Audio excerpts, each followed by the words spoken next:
Mesdames et messieurs, merci de nous retrouver dans le cadre du 19h45 sur votre chaîne de télévision. Voici les titres de votre journal. Et à la une de l'actualité pour ce vendredi 9 octobre, 24 heures après les troubles enregistrés au carrefour de Koti à Douala, le calme et la sérénité reviennent peu à peu. Ce carrefour qui a été le théâtre dans la nuit de ce jeudi d'agressions et pillages de certains jeunes qui réclamaient vengeance pour leurs camarades décédés dans un Sinac non loin de ce carrefour.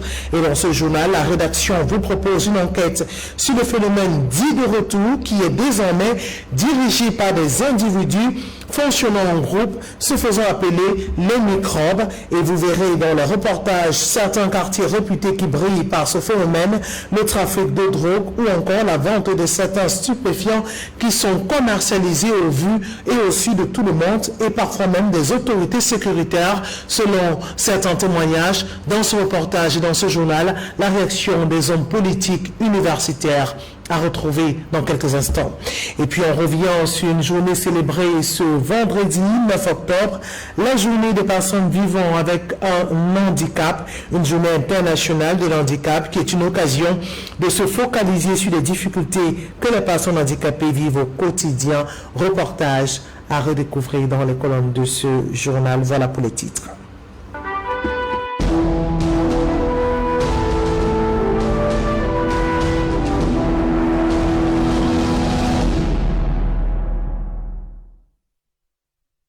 Tous et merci de nous renouveler votre confiance. Et nous vous l'annoncions en titre, le carrefour de Koti et plusieurs quartiers de la ville de Douala ont été le théâtre d'un phénomène revanchard. On a vu des pillages, des agressations et même de la destruction de certaines boutiques par certains jeunes qui réclamaient vengeance pour leurs camarades décédés dans un Sinac non loin de ce carrefour. Et nos reporters Jean-Germain Yémé, Patrice Ngouagnan et Patrice Foucault sont allés dans ce carrefour de Koti très tôt ce matin pour se rendre compte de comment est-ce que les populations se sont réveillées. Un carrefour qui a été très tourmenté. Certains parlent même des coups de feu qui ont été tirés. Voici les précisions dans ce compte rendu. Il est un peu plus de 11 heures ce vendredi 9 octobre 2020 et le célèbre policier, connu sous le pseudonyme d'Amout, en charge de la gestion de la circulation, fait son show habituel au carrefour de Koti à Douala.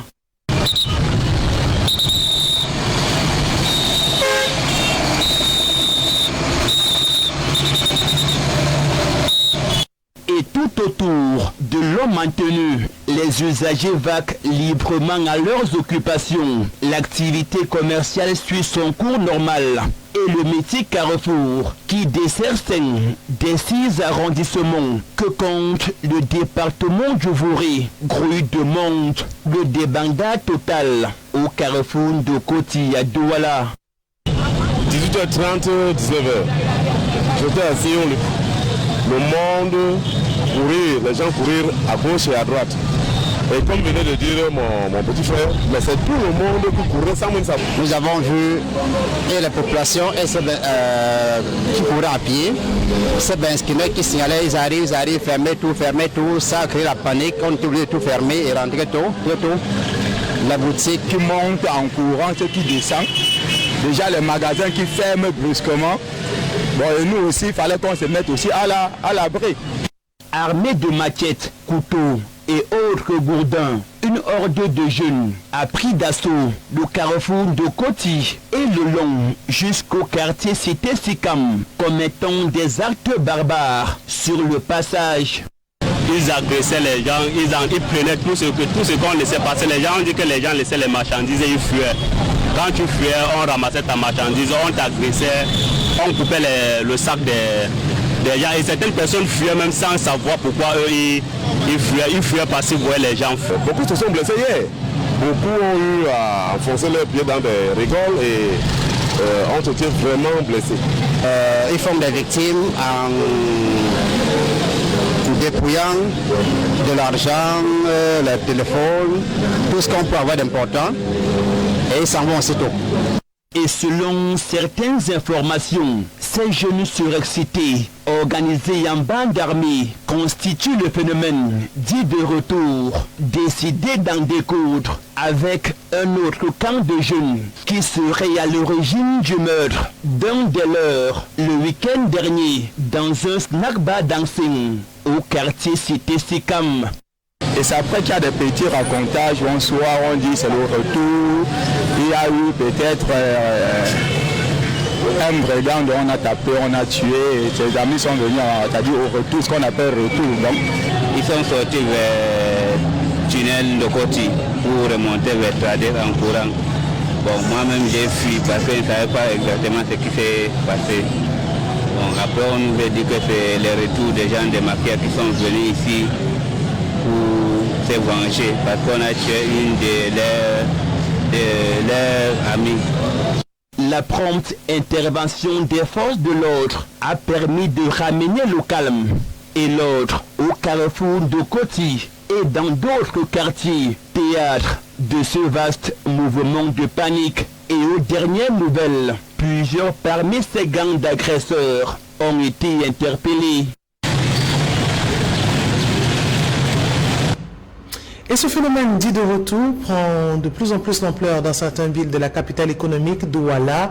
Et certains observateurs parlent d'un phénomène qui a progressé. Ils se font désormais appeler des microbes. Cette bande de jeunes, 10, 20, 30 au total, qui débarquent dans des carrefours de la ville de Douala et autres, agressent, pillent des jeunes, des individus. En 10 minutes, sont repartis. Nos reporters ont fait une enquête et sont allés à la rencontre de certains universitaires qui peuvent expliquer ce phénomène. Ils sont au micro de Patrice Nguagnon. Le retour est un phénomène de plus en plus grandissant dans la société camerounaise. Le retour, il faut le dire, peut être défini comme l'action d'un individu en vue de vouloir se faire justice par rapport à une offense qu'il croit avoir subie. Le mot de retour veut simplement dire que vous avez subi un préjudice, comme c'est le cas, le microbe estime que on a tapé l'un de leurs, on a arraché sa moto, eux aussi, ils vont se venger. Donc c'est ce qu'on appelle le retour, c'est-à-dire que c'est l'effet de flux et de reflux. Il urge plus que jamais de prendre des mesures drastiques pour endiguer ce fléau. Et il faut échanger avec ces personnes pour comprendre la profondeur de l'offense dont ils ont été victimes et essayer de les amener à comprendre qu'il y a d'autres façons de résoudre un problème et que voilà, la justice personnelle, ça ne se fait pas dans un état de droit.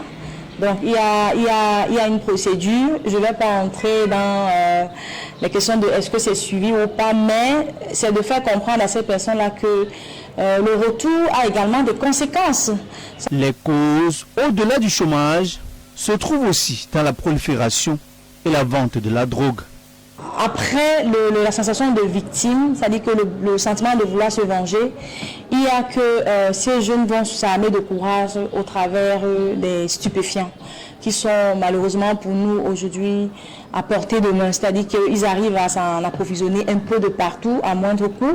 Donc ça fait que vous imaginez un jeune qui est déjà énervé, qui est irrité parce qu'il a été victime d'une injustice et qu'à côté son ami lui dit bon écoute pour te calmer prends déjà ceci. Donc quand ils prennent ces drogues-là, ça les met dans des états seconds.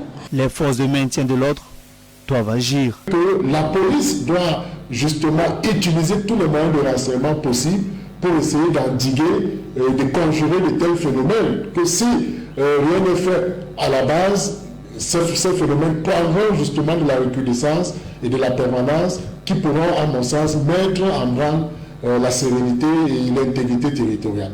C'est donc un phénomène de société, vieux comme le monde, qui s'installe peu à peu dans nos cités. Et si rien n'est fait pour le réprimer, les dégâts risquent d'être catastrophiques. Un phénomène de société qui est de plus en plus enregistré, surtout dans la capitale économique Douala. On a encore souvenant de cette descente des autorités sécuritaires de défense dans le quartier Bessengue à Douala, où plusieurs jeunes avaient été interpellés, arrêtés, près de 40 au total. Un phénomène qui prend aussi de l'ampleur, ce qui pose des questions, ce qui suscite l'interrogation de la rédaction des LTM, qui finance ces jeunes, parfois qui opèrent avec des armes blanches, machettes, couteaux et autres. À quelle fin? Et surtout, est-ce que cela peut perturber la stabilité du pays? On en reparle au cours de ce journal, mais question de revenir sur une journée importante. Ce 9 octobre, il s'agit de la journée de l'handicapé, ces personnes vivant avec un handicap. Au jour le jour, le quotidien, comment se comporte-t-il? Mais le regard que la société rejette sur ces personnes, reportage. La journée internationale de l'handicap est célébrée depuis 1992 afin de sensibiliser et de mobiliser les citoyens autour des enjeux fondamentaux liés à l'insertion des personnes handicapées dans la société et leur participation au développement. Cette journée contribue à promouvoir les actions de sensibilisation et à mettre en avant les avantages d'une société inclusive et accessible pour tous. Dans le monde, 80% des personnes handicapées vivent dans des pays en développement. Un tiers des enfants déscolarisés ont un handicap et moins de 2% des enfants handicapés sont scolarisés dans les pays en développement. Pourtant, aujourd'hui, les personnes handicapées voient leur horizon s'élargir grâce au progrès technologique. Le rôle majeur que jouent ces avancées technologiques et scientifiques dans l'insertion et l'autonomisation des personnes handicapées a été reconnu en 2015 par le Conseil exécutif de l'UNESCO. En tant qu'agence de l'ONU, l'UNESCO contribue à la mise en œuvre de la Convention des Nations Unies relative aux droits des personnes handicapées dans le champ de ses compétences à travers l'objectif global qu'a l'organisation de sensibiliser la communauté internationale et les gouvernements à l'importance et la complexité du handicap, ainsi qu'aux bienfaits apportés par les avancées technologiques et scientifiques pour l'insertion dans la société des personnes handicapées.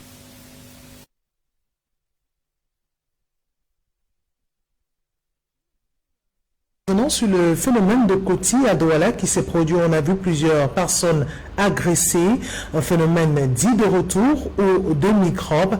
La classe politique a réagi sur la question et tire la sonnette d'alarme pour mettre fin à ce phénomène qui cause de plus en plus de désagréments à l'État du Cameroun. Et dans ce reportage que nous propose Pating Guagnan, on pose des questions. Est-ce que la stabilité de l'État du Cameroun pourrait être perturbée? Tentative de réponse dans ce reportage. C'est une véritable vendetta digne des films hollywoodiens à laquelle nous avons assisté hier au quartier de Koti à Douala. Les hommes politiques, de tous bords confondus, fustigent cet état des choses. Il faut d'abord dire que c'est des actes condamnables, c'est-à-dire des actes qu'il faut condamner avec la dernière énergie. Des jeunes qui se font justice eux-mêmes. Des jeunes qui, dans un nouveau phénomène qu'on appelle le retour, se retrouvent en bande organisée pour aller défendre un des leurs qui aurait été pris dans un autre quartier. Dans une république normale, cela ne se fait pas.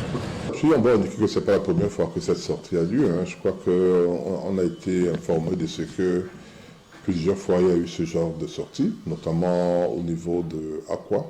Des gens sont très régulièrement agressés, même en plein jour, par des enfants, des personnes généralement droguées qui les encerclent et les dépouillent. Donc, et ce phénomène, semble-t-il, est né en Côte d'Ivoire, d'où le nom, qu'on appelle ça encore ? Microbe, oui. Certaines sources pointent un doigt accusateur sur le chômage et l'oisivité des jeunes, que non, retorque le politique. Il ne peut pas s'agir d'un problème de chômage parce que le chômage n'est pas l'apanage du Cameroun. Qu'on dise que dans tous les pays où il y a chômage, des jeunes sont dans la rue en train de sortir, manifester avec des cailloux ou quoi que ce soit. Il ne s'agit donc pas d'une affaire de chômage, parce que si vous regardez bien, moi je l'ai dit dans d'autres circonstances, je pense hier encore seulement, que vous allez constater que les gens sont en train de vaquer à leurs occupations, les enfants sont en train de réclamer à corps et à cri d'aller à l'école. Ceux qu'on nous dit dans la crise de nos sont en train de s'inscrire dans le programme gouvernemental en disant que nous allons participer aux élections régionales. Donc, en fin de compte, ces enfants qui sont en train dans la rue, ils sont où? Est-ce le chômage? Non, c'est de la manipulation pure et simple. Le chômage ne sous-entend pas tout. Et le chômage n'embellit pas tout. Ce n'est pas un problème de chômage que les gens se livrent Alors, quand un jeune préfère vendre le tramol, quand un jeune préfère vendre le chanvre, il a choisi de faire son commerce de chanvre. Il a l'argent, il a ses motos, il a les jolies femmes, mais c'est un choix. Mais après, quand on le prend, qu'il assume aussi qu'il a choisi d'être bandit. Pour l'avocat au barreau du Cameroun, Joseph-Claude Bihiga, l'État doit pleinement jouer son rôle. Seulement, le problème des microbes, c'est que ça peut accentuer la colère des populations qui se sentiront, par exemple, en insécurité. Moi, j'ai suivi certaines personnes qui ont réagi hier en disant qu'elles ont fermé leur boutique. Ou l'État, il faut que l'État soit présent. Il ne faut pas seulement que l'État intervienne seulement lorsqu'il s'agit de manifestations politiques. Ça, par contre, ça peut créer un lien. C'est-à-dire que si les gens pensent qu'ils sont en insécurité et que l'État qui doit pouvoir les défendre ne les défend pas suffisamment, et que par contre, lorsqu'il s'agit par exemple de manifestations politiques, disons ça comme ça, peut-être qu'on voit beaucoup plus d'État, ça peut être un élément déclencheur, mais ce n'est pas ces moustiques, ces microbes, je veux dire, qui peuvent faire changer fondamentalement. Ces malfrats de grands chemins peuvent être poursuivis pour plusieurs exactions. Ici, il faut déjà savoir que il est peut-être acquis qu'ils ont procédé aux violences sur des personnes. Ils ont procédé aux violences, ils ont procédé pratiquement au vol à main armée, parce qu'en réalité, avec les armes, ils ont forcé les gens à leur donner ce qu'ils avaient, c'est le vol à main armée. S'ils ont pu blesser des personnes, naturellement, il y a les blessures qui dépendent de la gravité. Ça peut être des blessures simples, ça peut être des blessures graves. Et s'ils ont pu détruire, par exemple, dans des magasins des choses, ça également, ils peuvent être poursuivis pour destruction. Et maintenant qu'ils sont partis en bande, et on peut parler de pillage en bande. Donc il y a beaucoup d'infractions contre lesquelles ils peuvent être poursuivis. Il revient donc à la justice de dire le droit. En attendant, prudence et vigilance doivent être notre lot quotidien. Et ces phénomènes de retour et de microbes prennent des proportions inquiétantes dans la ville de Douala et plusieurs villes du triangle national. Et cette enquête qui vient à votre suite, Patine Guagnan, révèle que certains quartiers de la capitale économique abritent des bandes armées, des bandes aussi ou des quartiers où sont commercialisés de la drogue, des stupéfiants, autres armes blanches. Jean-Jamin Yenet et Patrice Faucon ont fait le tour de quelques quartiers réputés pour la commercialisation d'une vente dans notre genre. Reportage.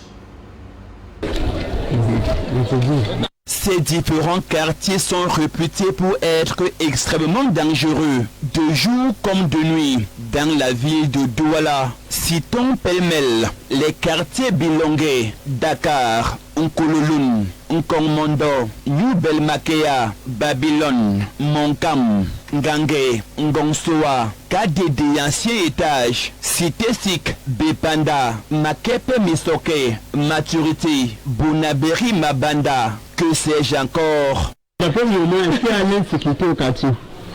Il n'y a pas d'insécurité, on est à Nouvelle. On est à Nouvelle, c'est le Seigneur qui nous garde. Est-ce qu'il y a l'insécurité dans notre quartier? Non, nous-mêmes, nous sommes la sécurité dans notre quartier. Tant qu'on est là, et bambou, on ne passe pas.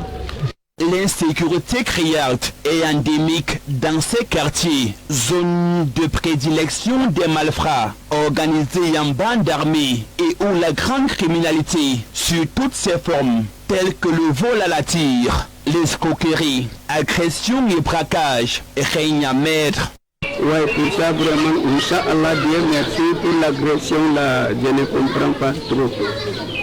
On ne peut pas dire qu'il y a l'agression dans notre quartier, mais il y a les autres quartiers qu'on le comprend. Bon, il y a tous les voyous, ça ne manque pas. Tous les voyous, ça manque pas, ça a quand même baissé quand même. Certains sont en train de comprendre que bon, la tristesse quand même ne paye pas. Sinon, pour les agressions, il y a les gens qui quittent d'ailleurs, qui viennent agresser ici. Bon, on fait avec, je ne sais pas comment on peut gérer ça. Et dans ces niches d'insécurité, prospèrent au vu et au su de tous des activités telles que la vente des drogues, trivialement appelée marijuana, des stupéfiants, à l'instar du tramol et autres cailles.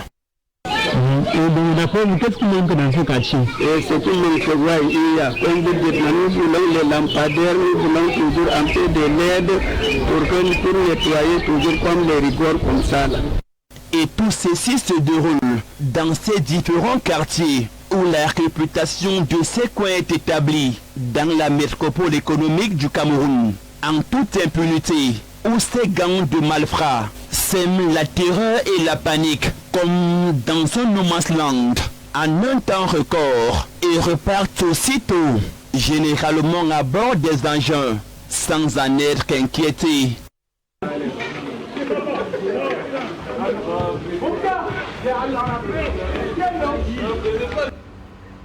Et nous intéressons à une autre information dans ce journal, les populations de la ville de Banga qui sont confrontées depuis quelques années à d'énormes difficultés, notamment le manque d'eau, le manque d'électricité et le mauvais état de route. Et c'est pour remédier à ces différentes difficultés rencontrées par les populations que les autorités administratives ont mis sur pied un plan d'élaboration et de développement de la ville pour faciliter le bien-être des différents riverains de la dite commune. Les précisions de Frédéric Motomé et Janine Nyonta. Le manque d'eau potable, d'énergie électrique, le mauvais état des routes et bien d'autres sont entre autres les maux et difficultés que traversent au quotidien les populations de la ville de Banga dans le département du Mungo, région du littoral. Les routes, il n'y a pas à Banga. Tout est foutu et il n'y a même pas un morceau de goudron à Banga. D'un. Et de deux, il n'y a pas d'eau à Banga. Les coupures intempestives, le peu qui arrive là, on les coupe. Il y a des moments où tu peux passer une semaine sans te laver. Sans oublier, évidemment, la lumière qui est Énéo. Aujourd'hui, les poteaux sont tombés, ils ont tué tel nombre de personnes. Demain, ça casse une maison, des poteaux, etc. Beaucoup d'autres choses. D'ailleurs, de son plan de développement communal, le conseil municipal, qui vient de se réunir en session ordinaire, en présence des délégués départementaux, des chefs traditionnels, des conseillers municipaux, du maire et du représentant de l'autorité administrative, a longuement planché sur ces différentes questions. De développement communal, c'est tous les besoins des populations. C'est là-dedans qu'on retrouve tout ce que les populations ont besoin. Et on ne pourra rien faire sans se référer à ce plan de développement. Des problèmes, maux et difficultés que tente de résorber de manière significative la mairie de Banga. On va se battre à trouver de l'argent, des ressources et avec l'appui du gouvernement. Les besoins des populations de Banga sont énormes. Tenez par exemple le marché de cette localité en mauvais état a tout de même vu la construction de plusieurs boutiques par cette collectivité territoriale décentralisée qui parle d'amorce de développement à travers ce projet. On va se battre à trouver de l'argent, des ressources et avec l'appui du gouvernement, on va se battre à accomplir notre plan. Pour la mairie, au-delà de la volonté, il faut des moyens conséquents. D'ailleurs, la mairie a du mal à trouver des ressources nécessaires pour amorcer un véritable développement dans la ville de Banga. Et pour cela, l'exécutif municipal et le conseil au grand complet se tournent vers les pouvoirs publics pour que, définitivement, l'enveloppe allouée aux collectivités territoriales décentralisées dans le cadre de la décentralisation soit effective pour le bien-être des populations à la base. Et dans la ville de Bafoussam, à l'ouest du pays, les producteurs agricoles et d'élevage ont été sensibilisés par les experts du ministère de l'Environnement, de la Protection de la Nature et du Développement durable sur les effets néfastes des utilisations des produits chimiques sur l'environnement et l'humanité. Les précisions de Marie-Praxet Toulou et Yabek Kwamo dans ce reportage.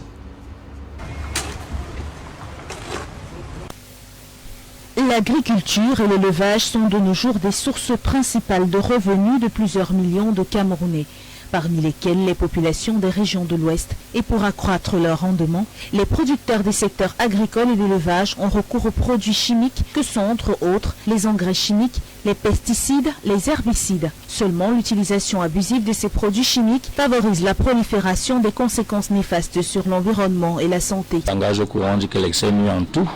Qu'autant de produits phytosanitaires et chimiques aident naturellement à booster, n'est-ce pas, l'agriculture et à augmenter la production. autant une utilisation, n'est-ce pas, non rationnelle de ces produits peut entraîner des conséquences sur la même production, sur la santé même du producteur, et c'est ce qui est très grave, et sur la dégradation de l'environnement. Pour limiter ces conséquences, que le ministère de l'Environnement, de la Protection de la Nature et du Développement durable a initié des travaux à Bafoussam axés sur la sensibilisation des acteurs du monde rural de la région de l'Ouest sur les dangers liés à l'utilisation abusive des produits chimiques sur l'environnement et sur la santé humaine. On recherche la santé de tout le monde par le respect des mesures environnementales, par le respect des exigences des normes dans le domaine de tout ce qui concerne l'environnement, à savoir pour ce qui nous réunit ici aujourd'hui, l'élevage, l'agriculture. Et c'est pour cette raison que vous avez vu la présence à cet atelier de formation des professionnels du secteur de la santé. L'utilisation des produits homologués, le respect des doses lors des différentes applications de produits phytosanitaires et intrants. Aussi, ces acteurs du monde rural ont été imprégnés sur la réglementation qui encadre l'utilisation des produits chimiques et sur les sanctions liées au non-respect des normes environnementales. Nous n'avons pas les grands producteurs industriels, agro-industriels ici. Mais même les petits paysans, c'est vrai qu'à un moment donné, on pensait que à cause de leur faible niveau de revenus, ils ne peuvent pas utiliser les produits de manière abusive. Donc ils ne peuvent pas dépasser les quantités prescrites. Mais avec le temps, on se rend compte que il y a des gens qui arrivent quand même à dépasser les normes. Il a été demandé aux participants de promouvoir l'utilisation des engrais organiques qui sont sans danger et de vulgariser tous les enseignements reçus dans leurs localités respectives. Et du sport, dans ce journal, rencontre amicale entre les Lions indomptables du Cameroun et la sélection du Japon. Score final de cette rencontre, 0 but partout. C'est le score qui a sanctionné la rencontre entre les Lions indomptables du Cameroun et la sélection du Japon. La rencontre qui s'est déroulée cet après-midi, vendredi 9 octobre 2020, aux Pays-Bas, comptait pour le match amical devant cette période de FIFA. Une rencontre qui permet aux Lions indomptables du Cameroun de s'en sortir avec 3 victoires et un match nul face à cette sélection du Japon. Et toujours en sport, bras de fer entre la Fédération camerounaise de football et la Ligue professionnelle de football. Un bras de fer, une situation qui plombe les activités sportives qui devraient en principe se relancer à travers le pays. Et vous nous faites savoir, Zobel Aponiniambon, que 3 membres du camp Pierre Semengue ont décidé de démissionner. Ceux-ci sont déçus de l'attitude du général Pierre Semengue, par ailleurs président de la Ligue de football professionnelle du Cameroun. Les précisions dans ce reportage. Le général Pierre Semengue est-il finalement l'homme à abattre dans cette crise persistante entre la LFPC et la FECAFOOT? La question se pose avec acuité au moment où certains de ces hommes de main commencent à le lâcher. Max Nkome, président de Dragon de Yaoundé et membre du conseil d'administration, fait partie de ceux qui ont décidé de quitter le bateau LFPC. Dans sa lettre de démission adressée au général Pierre Semengue, il évoque comme motif de sa démission l'inobservation des résolutions de l'Assemblée générale de la FECAFOOT et de la résolution 4 de la réunion du bureau élargi aux membres des clubs professionnels réunis au sein de la SEC le 3 octobre dernier. Il a été suivi par le président de Renaissance de Ngoumou, Gaspard Oona, ce vendredi 9 octobre 2020. Le troisième vice-président et membre du conseil d'administration de la LFPC, Joseph Fetieu, a aussi quitté le navire en faisant des révélations troublantes sur la gestion calamiteuse de Pierre Semengue et de certains de ses proches, tels que Faustin Domke et Joseph Pierre Batamak, qu'il considère comme des personnes peu recommandables. Le président de Tico FC de Badjoun révèle que Joseph Pierre Batamak lui a escroqué la somme de 43 millions de francs CFA. Une affaire qui est toujours en instance devant les juridictions compétentes. Il révèle aussi que le général Pierre Semengue lui doit une ardoise de 7 632 000 francs CFA, représentant 16 mois de salaire impayé de ses vigiles chargés de sécuriser le bâtiment siège de la LFPC à Yaoundé. Les jours à venir s'annoncent certainement difficiles pour le général d'armée, eu égard au courroux déjà affiché jusqu'ici par les présidents des clubs qui s'impatientent de voir les championnats professionnels être relancés. Ils sont par ailleurs déterminés à aller un peu plus loin jusqu'à la dissolution de la LFPC si rien n'est fait.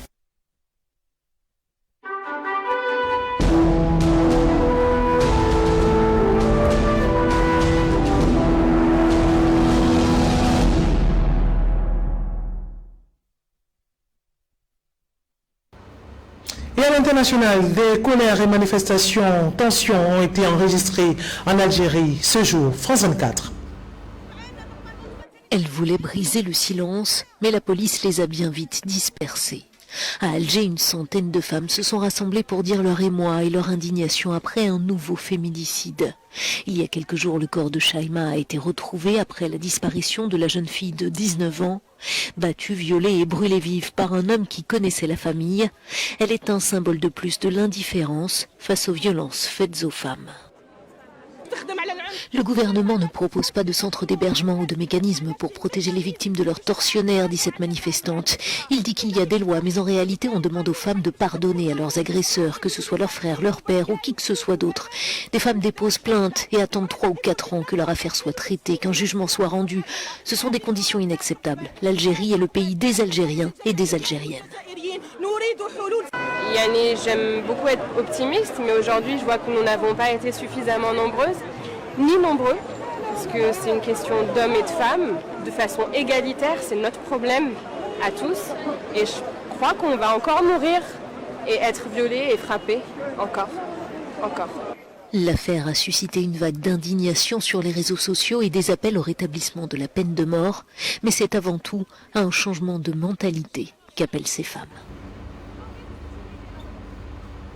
Et c'est avec cette information que nous reformons ce journal 19h45 sur votre chaîne de télévision. Retrouvez l'actualité ce samedi 13h, le journal de la mi-journée, et 19h45, le grand format de l'édition de l'information présentée par Frédéric Moutomé. Sur ce, je vous souhaite un agréable week-end et passez d'excellents moments à la suite de nos programmes. Au revoir à tous.